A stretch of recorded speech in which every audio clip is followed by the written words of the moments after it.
Welcome back to the latest edition of Chargers Powder Hour. Colin Appel, Miles Raruka here. We are your co-host, and we are coming off another loss. This time around to the Kansas City Chiefs. We were not able to record Sunday or Monday, unfortunately, because I was in Vegas and then recovering from Vegas. So we just decided to kind of mesh it all into this Thursday episode like we did last week because it seemed to work last week. So here we are. We're ready to talk Chargers ball. My man, how we doing? How we feeling? Yeah, I'm not too upset we didn't record after that Chiefs game. Just blah. It was just a game that I don't really want to visit back to. I'm ready to move on from. But yeah, definitely some storylines to talk about. Bears, Sunday night football, primetime opportunity again against a much shittier opponent than our last few primetime games have been, at least. Thank So, God. well, no, I guess we played the Colts on primetime last year, so that was a pretty bad opponent, but a game with similar vibes to that, a game that there's really no excuses for a loss in. And yeah, I'm ready for the weekend, man. Ready for Sunday night football. But yeah, how are you, man? How you been? How was Vegas? As you said, recovering. Sound like it was a good time. Yeah, I really want. I mean, my plan was to record on Monday, but then we left Vegas late because we drove from Phoenix, so it was like a 4.5, 5 hour drive. And yeah, didn't get home until about 6 o'clock. So that's when we normally record, and I was just beat, man. My body hurt, like physically hurt. Um, and yeah, my mind was done. So I just went to bed and got somewhat caught up on sleep because I think I got like a total of like 6 hours between the two nights that I was there. Sounds about Vegas. Yeah, and it's something about that city just makes you like look down at your phone and you're like, oh my god, it's 5 in the morning right now. Like you blink and the night is over. It's gone. So no, it was a good time. I'm also excited for this weekend. I'm excited for the Chargers. I mean, there's a lot going on right now, a lot that we're going to dive into and talk about, some big picture stuff mainly. But I mean, at least for the short term, they have a chance to get back on the winning track, get to 3-4, and at least kind of forget about the last couple of weeks, and you know, see what they can do with this, schedule down the stretch. Yeah, brutal schedule coming up. We get a nice little, obviously there's no cakewalk as Chargers fans, but definitely a breather. Um, Instead of playing some top of the league juggernauts like it feels like we have been so much lately. Coming this week with the Bears, and then I don't know if it's directly next week as the Jets. I believe. If it's not next week, it's the week right after. So, two winnable games coming up on the schedule, including two more with the Broncos. We got a few other teams sprinkled in there that are definitely winnable games, and obviously don't love where we're sitting right now. 2-4 on the year. It's currently a top 10 pick in the NFL draft, which I mean that's cool, I guess, but definitely failing our expectations up to this point. Got a lot of time to turn around, a lot of ball left, but yeah, I'm rather uninspired as a fan right now of this football team. I mean, obviously we know that this team could have a lot going for them, but for the rest of the season, big changes need to be made, and they probably won't get done till after the season. So I'm just kind of here. I'm gonna grind it out with you and all of our viewers, and we'll see if we can turn this thing around. Yeah, it's going to be a tough one down the stretch, and I mean, there's still some hope. Obviously, it is fairly young still. I mean, we're not even out of October, so just to kind of zoom out a little bit and add some perspective in there, it's very early, but where I'm kind of agreeing with you on the point of like, I'm there's not a lot of hope left, just in the sense of it's the same song and dance every week. Like nothing really changes. The situations may change a little bit from time to time, but I mean it's ultimately the same outcome drawn in by the same doing. And this defense just does not give me the confidence for this team to go on a run. Like, I'm not saying they can't. Uh, they just need a lot of things to fall in their favor to go on a run at this point with this current team that they're rolling out there every Sunday. Uh, they're a team that is going to be reliant on just a lot of things going right and falling in their favor, which I hate to tell you, as a Chargers fan, that just is not the case with this team. Like, that does not happen very often. So that, at least that's my own opinion. I think that's kind of, it's not what they're banking on, but I just think if you're banking on a late season stretch of games where they can just win 4 or 5 in a row, I really think at this point, if that is going to happen, because it can happen, it's going to have to take numerous things down the stretch, and like they're gonna have to get lucky, they're gonna have to get bailed out a few times. Like, it's gonna have to be things like that, because I just don't see this defense beating good teams down the stretch. Yeah, I feel it's really similar our position right now, where we were kind of last year. Maybe not at this time, but a little bit down the stretch, a little bit more. Like fringe. We're not looking like we'll probably make the playoffs, but you never know, things can turn around. But unlike last year, this year our schedule's no cakewalk down the road. Last year we finished up with games against like the Rams, the Colts, the Broncos, the Raiders later on in the season, teams like that. Unfortunately, this year down the stretch, we've got like Kansas City again, the Lions, the Ravens, all teams that could really do some damage to this team. So, I don't think we don't have the luxury of being able to say, we can rattle off 5 straight right here like we were able to last year. We're not going to have that luxury this year. So if we're going to turn this thing around, it starts now, and it starts with a massive dub against a team that we should beat on Sunday night. Yeah, this is definitely a team that they, like you said, there's no cakewalks in this league, but it is, a breather in the sense of, doesn't look like Justin Fields is going to go. And this is just a Chicago team that has struggled the entire season. So you have to at least kind of, take a breath on that. And, we'll get into it here. So, yeah, I agree. I don't want to spend too much time talking about the Chiefs game, and we can save some of the bigger picture stuff even for the end of this episode, if we even want to get into it, because that will probably sound like a broken record and before the end of the season.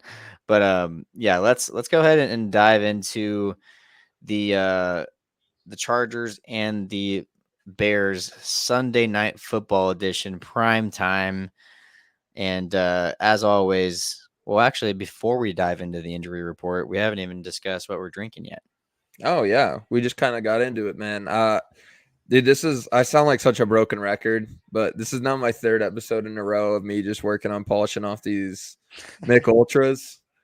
Well, because the problem is on the weekends I have all this alcohol in my fridge, but then on the weekends I just go out and drink. So then it doesn't really I mean, I pregame with stuff obviously, but then I go out and drink what's out there, and then I'm still stuck with the same old beers for me to finish. So I'm still working on just another Mick Ultra here. I'll even give it a little. Ooh, that was a crispy one too. So I only got a few left, so you probably won't be seeing many more Mick Ultras after this one. But hey, I'm watching my carbs, man. Sure, I gotta work on the upcoming summer body here in October. So it's never too early to start. I love it, man. It's you might think it's a broken record, but it's predictable. yeah, I know what you're most likely going to be rocking with.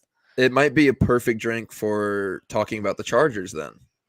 That's true. Yeah, because same shit, same year, just same shit. I was going to say you could just have a ton of them and not be drunk, but it would really be the opposite. You'd want something that could get you drunk as fast as possible. So I mean, it's a Thursday night. I'm just gonna kick back, watch football, and work tomorrow. So I'm not gonna get into anything crazy. But Halloween weekend this weekend, it's gonna be a good time here in Lincoln, Nebraska. That's for sure. Yes, sir, man, and it's gonna be a good time on the football field as well on what are you night. drinking? Oh, I'm drinking a Fat Tire. I switched it Hell up. yeah! Just at the grocery store before I hopped on here, and Yeah, I couldn't resist them. They looked really good. Haven't had one in a while. Love a good fat tire, man. I am a Fat Tire fan. That is, I work for Coors Light here in Lincoln, so that is one of the beers like under the name. So we stock Yep. them, and then I New always like to Belgium, try the stuff. I always like to try the stuff that I load up. So made with premium ingredients, this bright and balanced beer is brewed to be easy drinking and easy on the planet. Let's go. hell yeah, we're going green on the Chargers Powder Hour Shout episode. out New Belgium Brewing Company. Yes, sir. So yeah, um, man, enjoy that Fat Tire. Let's hop right into the injury report for the Los Angeles Chargers. It's pretty lengthy this week, but a lot of fulls and a few limiteds and only one DNP. So it's really looking good. I rattle off some notable names. We saw Austin Eckler get a little bit banged up last week. He was full both days. Don't expect him to be listed on the injury report through this weekend. Gerald Everett did not participate yesterday, but was limited today, which is great news to hear after he was not able to return to the game against KC last week. I thought it was a wrist, but I guess it's a hip listed here. And then Alohi Gilman was limited both days. It sound like a broken record saying that. I think he was limited both days last week and also didn't play. So, I will say it's always good to see them go from limited to limited and not limited to DNP. So that's always a good sign. Our good boys, our boys we're happy to have back. Jalen Guyton and Otito Ogbania both were limited yesterday and full participants today, coming off the pup list to start the year. Justin Herbert, Sebastian Joseph Day, Amen, Bamiga, Trey Pipkins, Rashawn Slater, all full participants both days. Really, I would be very surprised to see them on the injury report going into this weekend. Don't expect them to have any setbacks necessarily. And then Dean Leonard was limited both days with a hamstring, and Joshua Palmer, out of nowhere, 2 DNPs this week with a knee issue, which I think is the biggest name on this list as far as biggest name that really has jeopardy of not playing. Didn't really realize that he got banged up in that game against KC last week, but clearly something's lingering. Did not participate either day. How you feeling about this Josh Palmer injury or any other ones you want to highlight? Give us your inside knowledge if you got it. I feel a lot better about the Josh Palmer injury with Jalen Guyton trending the way he is. Looks like he could be seen this week, maybe in at least a limited capacity. So that's good. That's some speed back on this offense that this offense desperately needs. And again, we've said it a few times, and it hasn't happened yet. But at this point, I'm waiting for that QJ breakout game, or at least a baby breakout game. It doesn't have to be like a 7 catches, 130 yards. Like that would be great. I'd take Maybe that just too. more than 2 catches at this point is a breakout Yeah, game for QJ. 5 catches, 80 yards, 70 yards. Like maybe one of them being like a big one, like 25, 30 yarder. That would be cool. Yeah, that would be But really cool. it gives him another opportunity as well if Josh Palmer is not going to be able to go. So at least they have Guyton trending in the right direction. But either way, I mean, I don't love it. Just with Justin losing one of his top trusted targets, you never want to see that. So a little bittersweet. So yeah, that's kind of where I'm at with that. And then Tito Ogbania, man, what a huge piece added back for this defensive line in that group, because man, it provides a lot of depth. He was really coming on as a rookie last year when he went down in that Niners game on Sunday Night Football. So hopefully it's not a bad omen that he's coming back. His first game is back on Sunday Night Football, and his last game was on Sunday Night Football when he got hurt.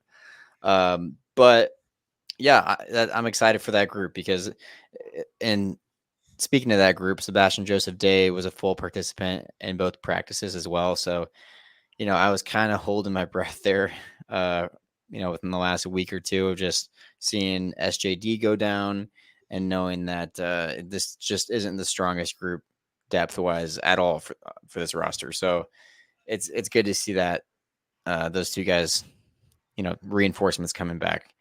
Um, and then yeah, I mean, out of all those names that you mentioned, I'm really only expecting Palmer not to go, and then I think maybe Gerald Everett would be like a questionable. But other than that, everyone should be on the field come Sunday. Yeah, I would say another name would be Alohi Gilman, just due to two limiteds last week as well. Following the same suit, ended up not playing. So I wouldn't say that I would be surprised if he was listed on the injury report with a questionable tag going into this weekend, but definitely would not be surprised if he was able to play either. So really looking like the boys are getting fully loaded again, minus Mike Will. Thoughts and prayers with you. Successful surgery yesterday. So shout out to Mike Will. But yeah, Yeah, I expect all of our guys except for maybe Josh Palmer and like you mentioned, maybe a Gerald Everett or a Loey Gilman to be able to get out there Sunday night. As for the Bears, I would say they have a lot more notable names on their practice report with some DMPs.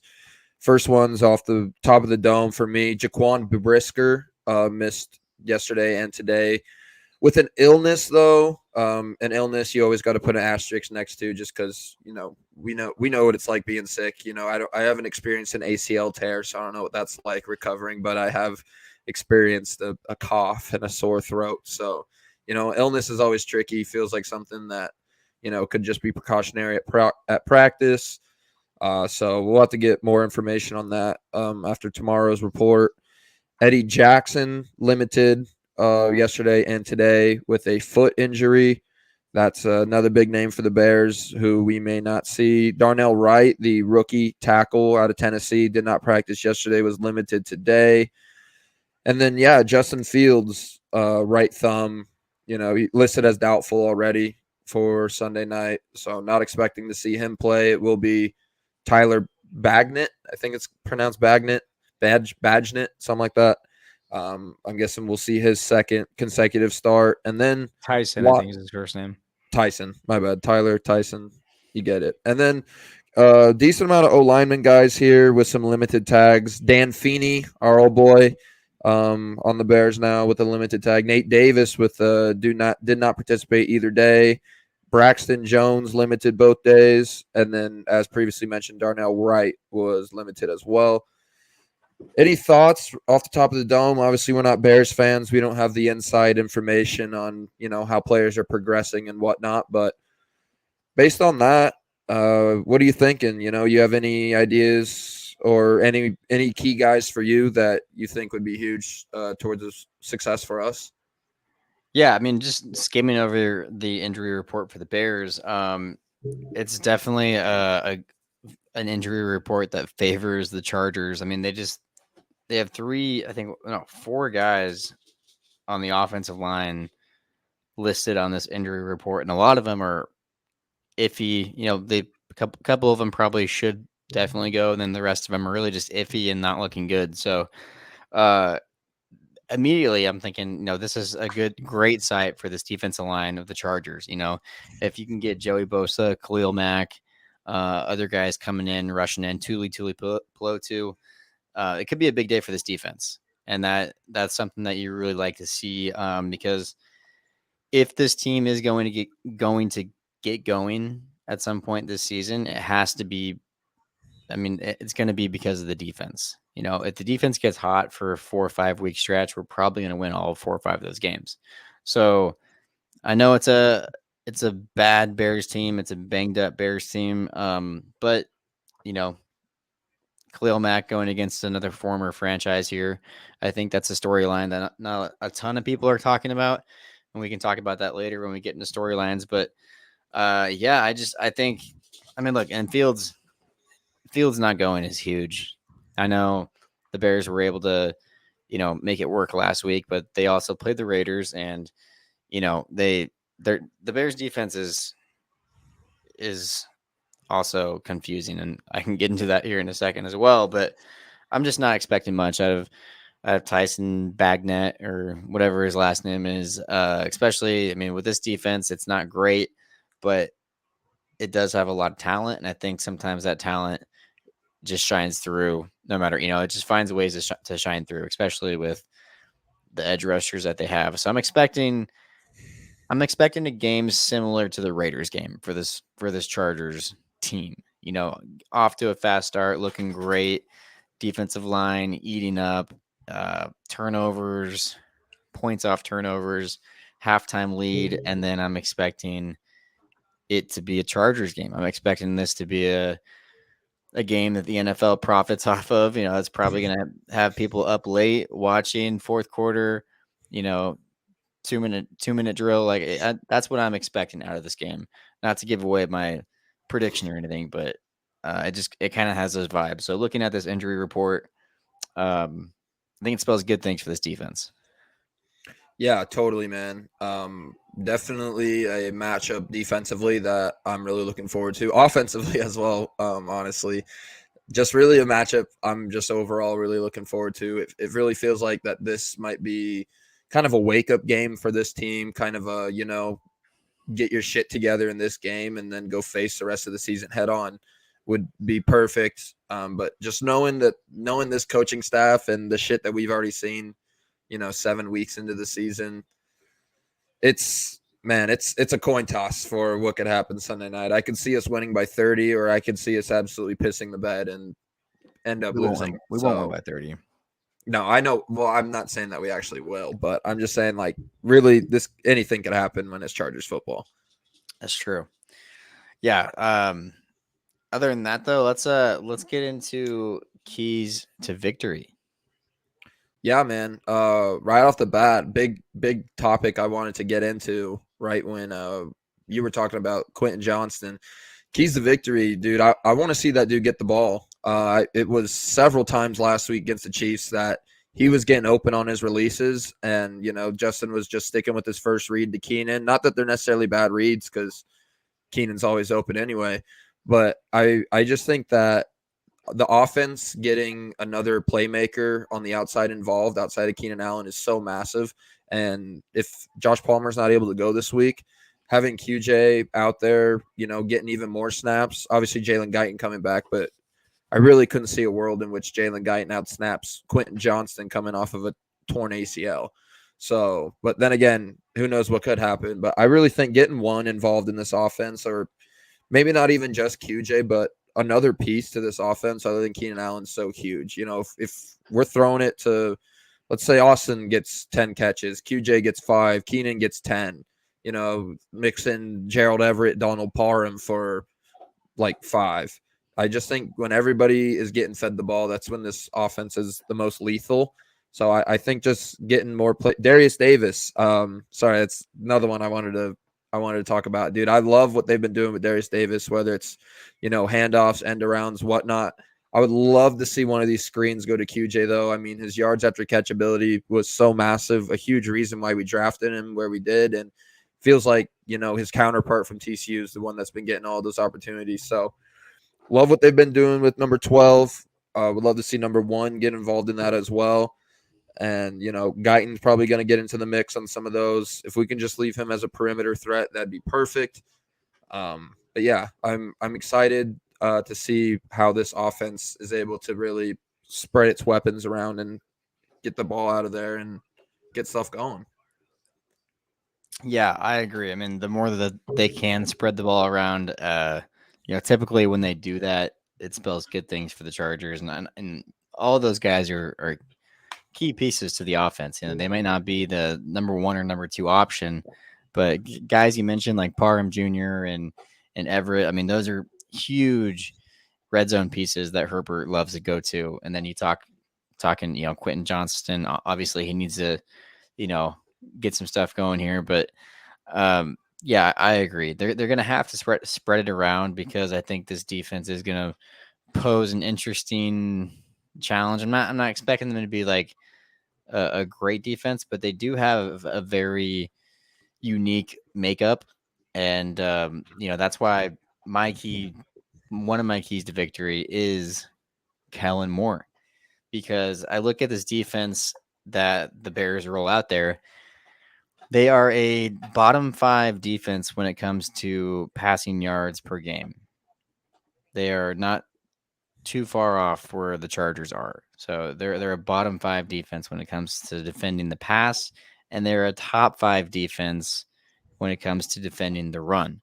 So I think that right there poses a lot of, you know, uncertainties. I mean, I think ultimately you kind of instinctively think, oh, okay, then that means abandon the run and let Herbert throw for 50 attempts. Um, and I don't think that's what they should do. I think they need to go about it somewhat, carefully, and they have to figure out a way to run the ball, to get other things, other parts of the offense going, and they have to be able to run the ball to ice the game, to put the game away in the second half. Keep drives going, get 3 points when it looked like you were going to have to punt the ball again. So I'm really curious to see how Kellen Moore attacks this Bears defense, and to see what his game plan is, um, coming out, those first 2 or 3 drives on Sunday night. For sure. And I think a big part of that is just getting more creative with play calls. It feels like time and time again, our run plays just aren't getting nowhere because they feel so predictable, even from a fan's perspective. So I think getting creative with those, with play actions, mixing in like RPOs and stuff is so key to the offense. Halfback screens Austin Eckler a cheat code. I mean, we threw one last week and it went for 20 yards down to the 4-yard line. So just getting plays like that, getting your success plays involved is such a massive key, especially early on, to get this offense going, get them comfortable, get them in a rhythm, and being able to carry that through.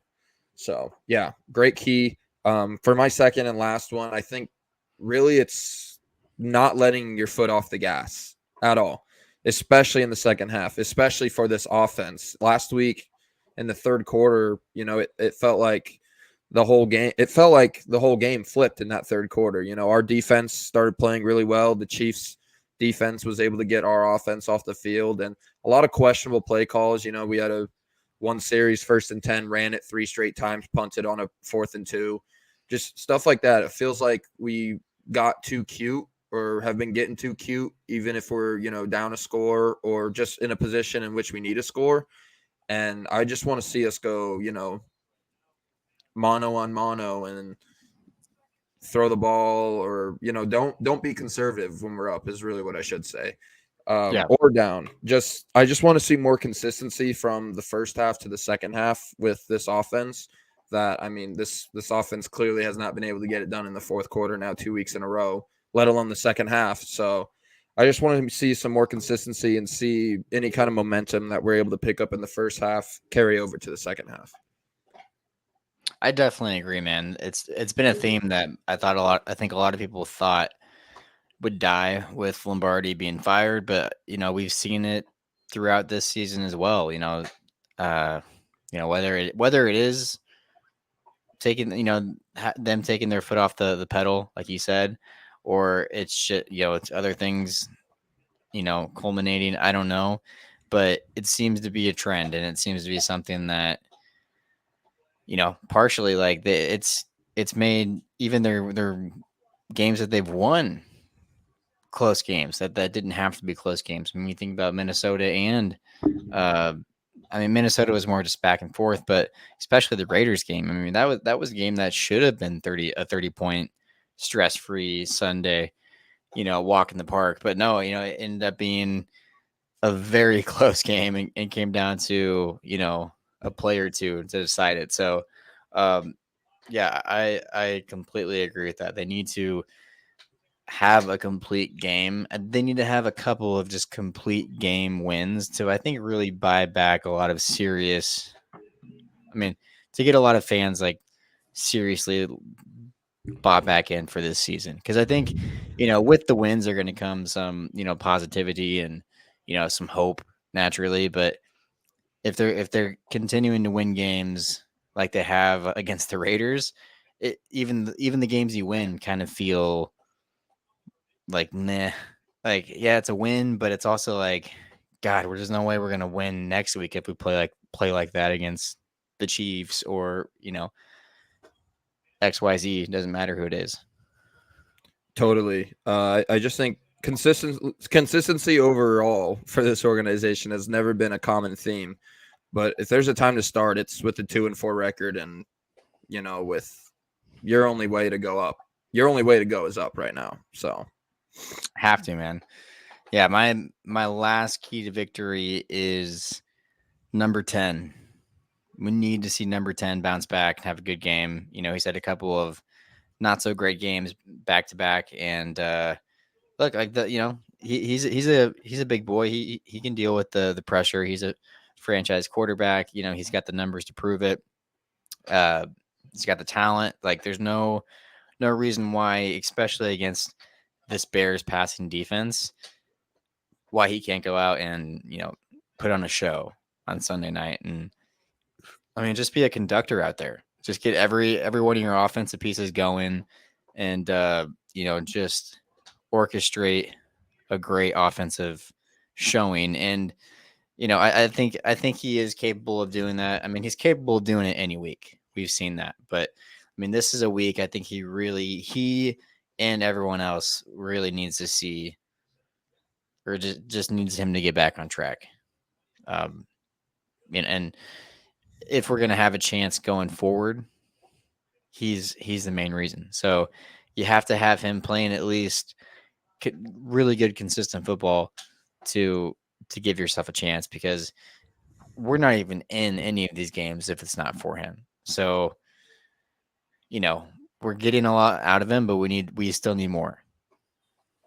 yeah, it feels like this week primetime football against a subpar defense is the perfect time for him to show the world, like, hey, I'm still here, like I'm still that guy. So two not great weeks for Justin Herbert. I didn't think he played horrible against Kansas City, definitely better than Dallas, but yeah, back-to-back losses. That a little bit more from him, especially that Dallas game could have done a lot more for us. So I think that this is the week that I think he gets back on his high horse and is ready to go for the rest of the year.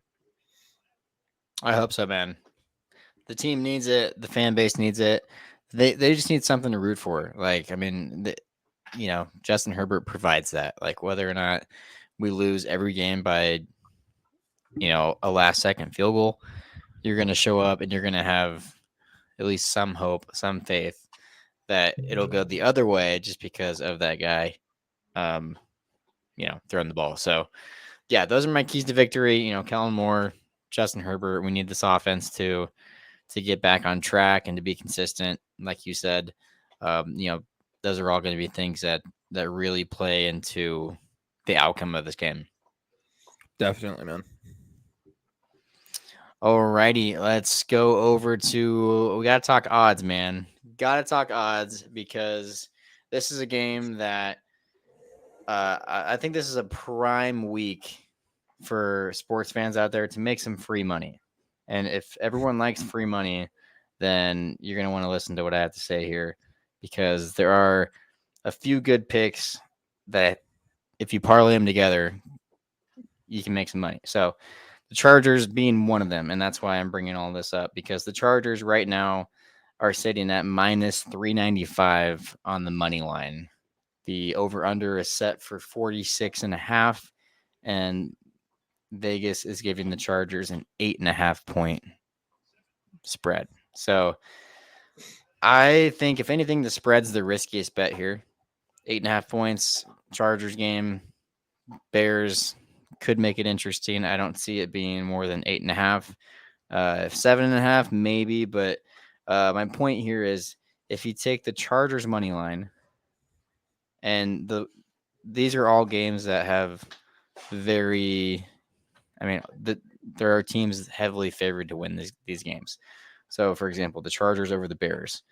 You take the Lions over the Raiders minus 380 for that money line. Ravens over the Cardinals minus 485 money line. And Chiefs over or excuse me, Dolphins over the Patriots minus 470, and Chiefs over the Broncos minus 325. 5 matchups, 5 big teams that are favorited in those matchups. A parlay of all 5 gets you plus 200 odds. So, for example, on a $25 bet, you would win $75 just for those teams that pretty much should win. Too bad the Chargers is one of those teams, unfortunately, and That's all that they probably the do is riskiest bet for sure out of all of yeah, them. just because But we know ball. it's not every week that you get to see 5 matchups with huge mismatches. And if you parlay them all together and throw a few bucks on it, you will more than double your money. So So you those are are the telling Chargers fans to bet Chargers money line this week. yes. If you want to pair it in, if you want to throw it in on your slip, if you already have a slip built out and it doesn't include the Chargers and Bears money line, I could see why you'd be hesitant to add to it. But at minus 395, Chargers at home, no Justin Fields, half their offensive line banged up. Chargers looking to bounce back. I just think it spells good things now. I would not mess with the spread. I have no idea how this game is going to be won, but I do think the Chargers. Not to spoil my prediction here, but I do think it looks good for them. So that's definitely something I would add to my slip if I had one built out and was looking for a little extra leg to spice it up and maybe boost the overall odds of the parlay. Yeah, I mean you're Mr. Better here. You're the one that lives in the state that has legalized betting. So I'm gonna listen to you. I'm gonna take your advice. I don't have much to add. 8.5's really steep. It feels like for the Chargers, especially with how disappointing they've kind of been the last 2 weeks. So I'm not sure that I would take that with full confidence, but I would say that I would take Chargers minus 8.5 over Bears plus 8.5 easily. Yeah. Wait, you would take the Chargers minus eight I and a would half rather over. I would rather bet Chargers minus. I'm more confident that the Chargers could cover 8.5 than I would be that the Bears cover 8.5. See, I'm the opposite. I think See, I I think mean, yeah, Chargers win, but I think it's like a 6-point game or something all right. Well, stupid. there we Like go. I mean, I think that I mean, we'll get into our score or predictions, even but even a touchdown is like, ugh. yeah, But we'll, so we'll yeah, get the into it. spread. We'll revisit it when we get to our score predictions. But this just feels like a game that this feels like a show up game for the Yeah, Chargers. It feels like one of those games that teases us back into faith for the team. yeah. This is gonna be one of the few weeks this season that I tell fans, listeners to hammer Chargers money line, but I'm doing it, and it's gonna feel All the cool kids are really. It's doing gonna it. feel twice as sweet when the Chargers win and I hit my parlay. So we'll put it that way. This kid and his parlays, man. All right, storylines to watch for in Yeah. this matchup. Yeah, we talked about one of them earlier, which was Khalil Mack facing one of his When former did we talk about franchises. that? We never once talked about that.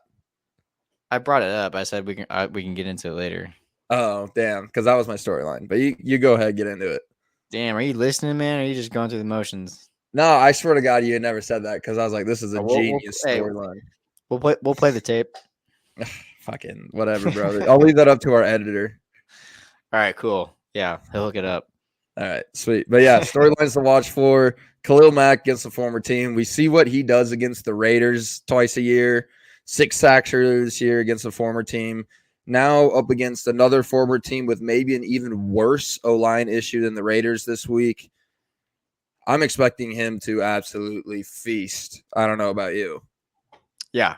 Oh yeah. I'm really excited for Khalil Mack on Sunday night. I mean, I just think that dude, when he gets going, he can hit another gear that other dudes around the league just can't. I mean, we've seen guys have really good games, 2.5, 3 sacks. For a dude to have 6 sacks in one game, like if you didn't see that clip of the Kelsey podcast where they were talking about him, it's like, dude, what are you doing? At that point, like you would have to seriously like consider your career if you're a tackle that gave up 6 sacks, like, I would be, like, looking on for jobs on Indeed. I'd be like, "Dude, fuck this. I'm not like, I'm not coming back to work. Like, I suck." Like, I mean, that's insane for an offensive line or excuse me, defensive lineman to have that sort of force and power. You just don't see it very often. So, yeah, I'm super excited to see what he does, and that's definitely something that, I'm sure is going to be talked about all night on the broadcast. Chris Collinsworth probably going to talk about it at least 6 times, but hey, it's a good storyline. So If they don't have, definitely excited for that one. yeah, it's going to be curious to see what happens when they don't have Mahomes to beat too. So, I mean, they're going to have to make up some stuff probably. But yeah, Khalil Mack is by far my number one storyline. I would say another one is, I mean, I think my storyline going forward until he has a breakout is going to be Quentin Johnston. I mean, I just think he's so due at this point. You know, we see what those other rookie receivers are doing in other situations. And it just feels like he hasn't gotten the looks that other receivers have been getting, but down possibly 2 receivers this weekend. I'm really, really looking forward to seeing number one on the outside. Yeah, looking forward to seeing him too.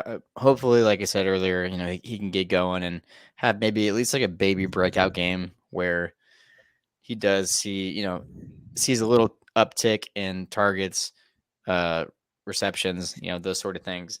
Um, I mean, for me, when I think of like big storyline, I think everything that's been talked about, about this team over the last 4 or 5 days. The last 2 weeks have not been kind to this football team, to this organization, to its Dude, fans. the last 20 years. Hey, there've been some good stuff I mean, sprinkled yeah, in, obviously, in but I between. mean, obviously, yes. But I mean, no, especially I mean, you lose a tough one in a fashion that people have seen you lose consistently in over the last couple of years, but you lose it on, a primetime Monday night game where the whole country's watching. And, now there's a national narrative that maybe Justin Herbert isn't great enough. Maybe, well, definitely Brandon Staley should be fired. This team is underachieving. All these things that we've heard in the media. This is a huge opportunity on prime time again to at least not necessarily shut all of those people up, but to at least show people that, hey, we are capable of making adjustments, and at least for now being like, hey, we're not totally done for. Like, there we have some fight in us.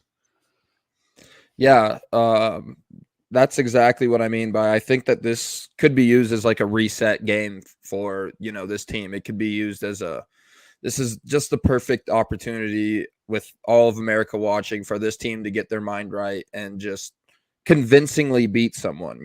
Don't have any fourth quarter heroics when we were up 2 touchdowns earlier in the third. Any of that bullshit. It seems like the perfect week for us to be able to get up and stay up for the remainder of the game and just be able to pull away and show that, we can be a force to be reckoned with. And we're not necessarily a cakewalk for the rest of these tougher teams on our schedule. So it all starts Sunday Yeah, night, man. And I'm excited. I agree. I think it's huge for, just like you said, like the team to get their mind right. And, it definitely seemed like there were some defeated players, in the post game press conference or the post game interviews following the Chiefs game. And I think the biggest storyline, man, to watch for is just Brandon Staley. Like, it's become now it's a national narrative. It's not just Charger fans, Chargers podcast talking about, oh, okay, he could be on the hot seat. Well, yeah, his seat's getting warmer. Oh no, he's definitely on the no. Like, it's a national narrative at this point in the season where like he probably has the hottest seat out of any coach in the NFL right now. Like he has started collecting cardboard boxes to clean out his desk, essentially Yeah. at this point. So like, and he knows it. Everyone knows it, right? It's being talked about. The fuck, I mean, the players know it. Like, you could see how defeated some of these guys were, in the locker room following that loss in Kansas City. And now it's going to be something that we're going to have to talk about it every week. And I said when we first brought it up, like week 1 or 2, I was like, I don't want to talk about this every week because that means like I will if we have to, but that means bad things for this team. And here we Here we are, are. now it's probably going to be like a mainstay, topic or segment on our pod for the rest of the season, which is just, could this be the week? Is this going to be, will they do it before the end of the season? What are the pros and cons to it? We've already kind of dived into all that, but man, if they somehow lose this game on Sunday Night Football, you would think it has to be the end for Brandon Staley. You would hope. Yeah, I mean, there were. Because I mean, they're not. I mean, either way, like if they lose it in a close heartbreaker with some Staley decisions in there, like that would be the cherry on top. But even if they lose it, just fucking like shit, like a bad game all around, fumbles here, fumbles there, like let's just say they get beat. Like I don't know which one would be worse, but they're both like you would have to think it wouldn't matter at that point. yeah, this is definitely 100% the game that is for Staley's job at this point in the season. And I don't think that you can't say that about every game. If you lose to a quality opponent, you can just say, they're just better than us. But if we were to come out and just look horrible against a horrible team and end up losing on prime time, he's got to be out of there come Monday morning. I mean, I shouldn't say there's not a doubt in my mind, but I mean, every part of me wants to say that Monday morning he's not retaining that job if we lose this game Sunday night. So definitely interesting to watch for. I want to see. I want to see some aggressiveness out of him come this weekend. Not necessarily whether it's going for it but on short fourth downs and whatnot, but just I want to see this team play like they're coached by a team with the job on the line, which hasn't been the case through 3 years. Yeah, man. I do want to say, like, I'm going to keep saying this because I just want to be able to say to other fans and listeners and anyone that will listen, like, I told you so. It is going to happen before the end of the season. I am on that. I mean, there might be a bunch of Twitter accounts out there that disagree and then they might even have some good, compelling arguments. I get it. I get who the family is that runs this team. I get the history. I understand all that. Definitely have to take all that into account. But it is going to happen this year. Or before the season's over. I'm sure of it. Because another big telling sign for me was the players in that locker room after Kansas City.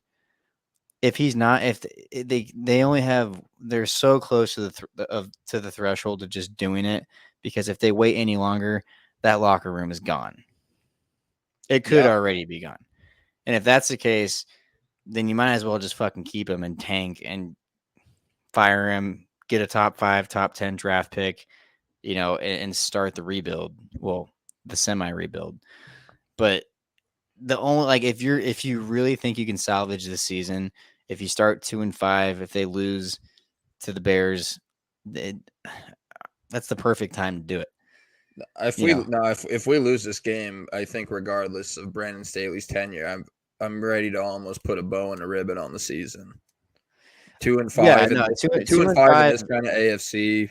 2-5 was not looking good, but you also have to factor in like, hey, this is the NFL. Team, there's No, gonna I know a lot can happen. there's gonna be a team or there's a stretch of a couple of teams that are looking good that have a rough November and December. Like it happens every year.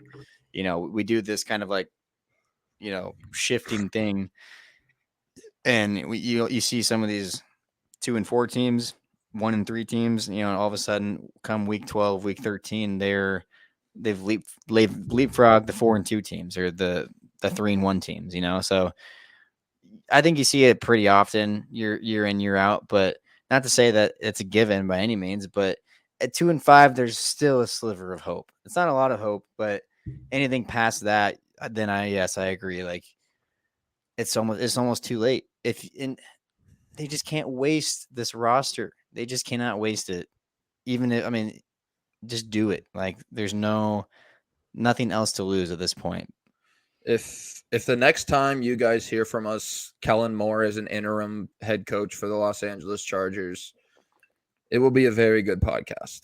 And I'm not just saying that. Obviously, I don't want them to lose this weekend, but at this point, it's kind of whatever it takes. The sooner the cancer's gone, the sooner it Right. gets fully out. The Chargers So, fans that are still Staley defenders and that want. do they exist? Oh, I think there's a few out I there. have There's I probably more out there than you would think, but I and haven't and encountered the a fans Staley believer in so long. and the fans that like just those fans that are like, well, I can't just like not be positive and like cheer for them and want them to win every week. Like I can't root for them to lose so that they get a better draft pick. Fuck off. Like that's the worst kind of fan in my opinion.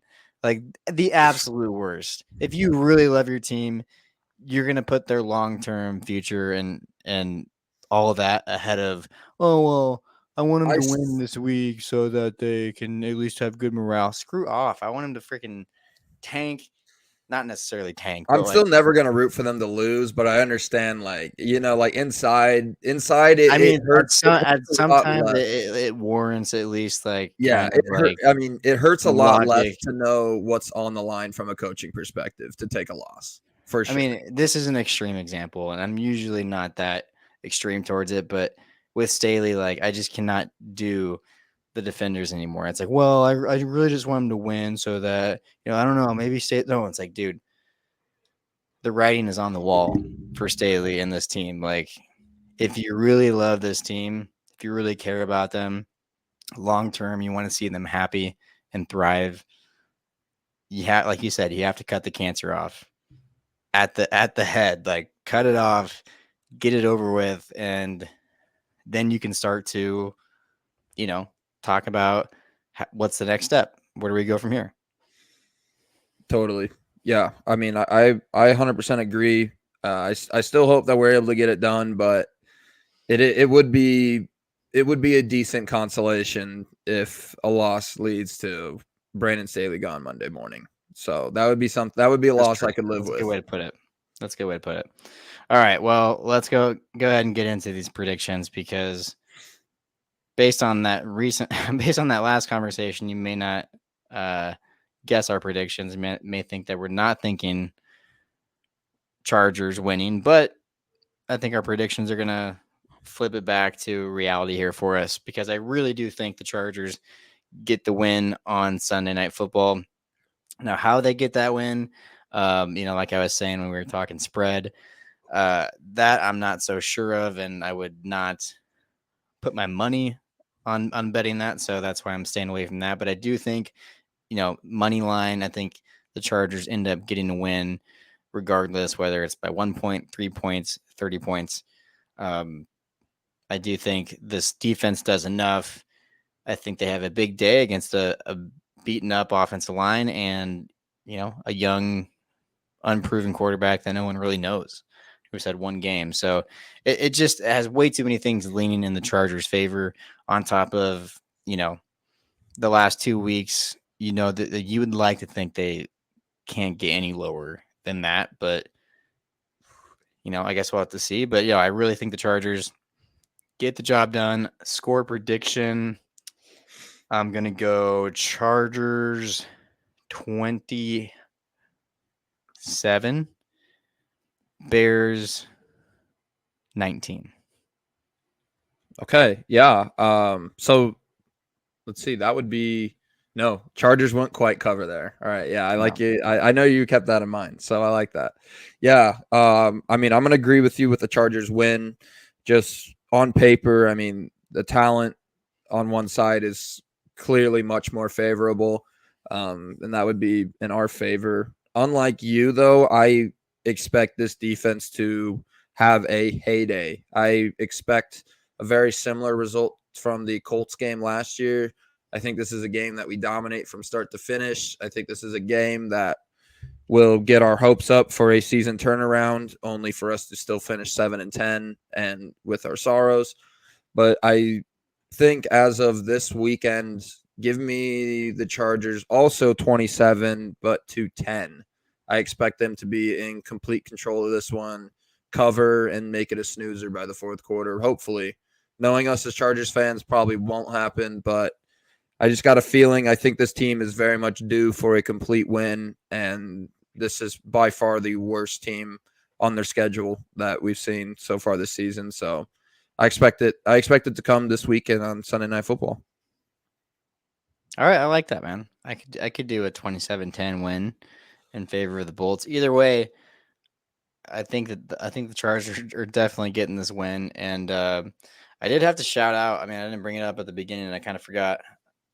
Got to shout out my boy Philly Riv wearing the old Retro 2018 jerseys. I was thinking of 2018, and I was like, damn.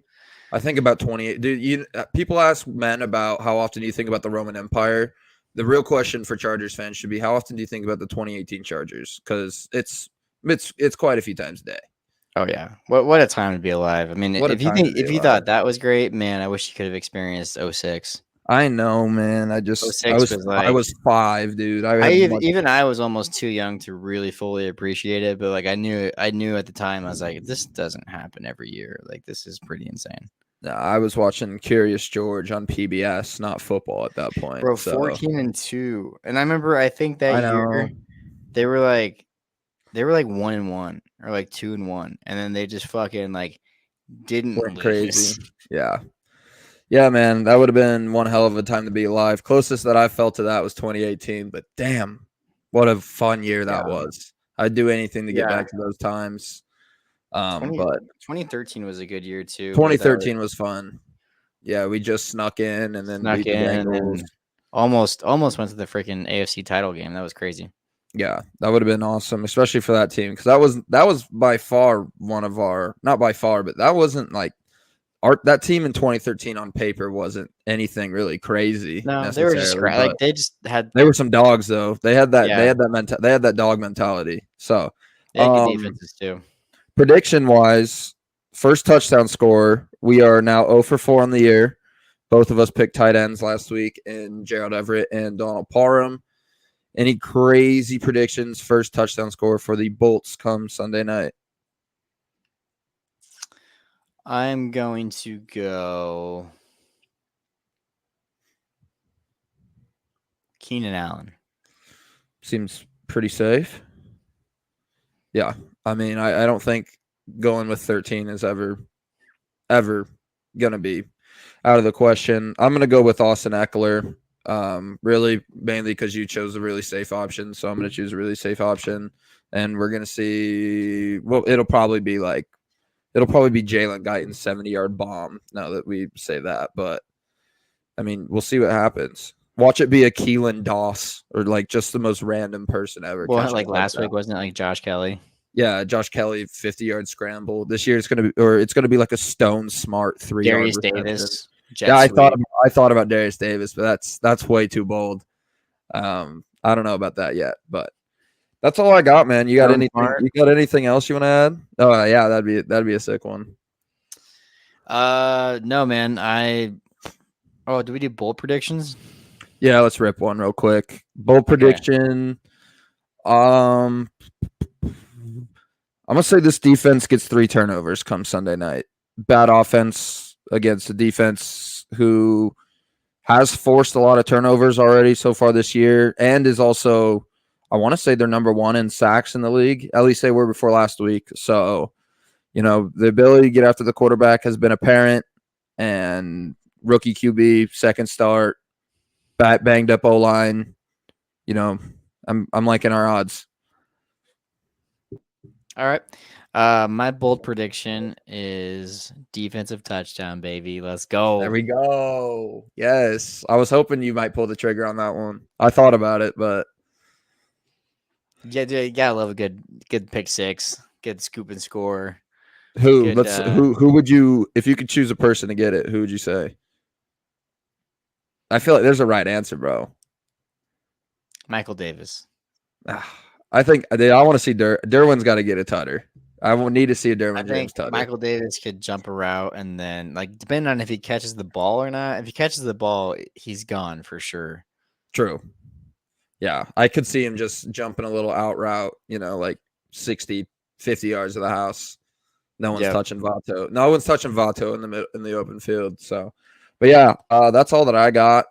Episode number 91 is now in the books. That's crazy, dude. Shout out Kendall Reyes. That's my number 91 pick for you guys. So Okay. All right. that's a throwback. Yeah, that is a throwback. I I love don't it, even. man. What were you gonna say? No. You're good. Wrap this thing Okay. up. Yeah, I was just gonna wrap it up. Thank you guys for listening to another episode of Chargers Powder Hour. Like he said, this was episode 91. Shout out Kendall Reyes.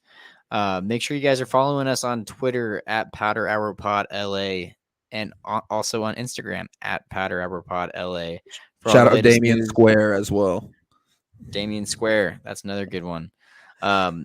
Yeah, follow us on Instagram and Twitter for all the latest news and updates about the pod and the Bolts. And as always, bolt up. Peace.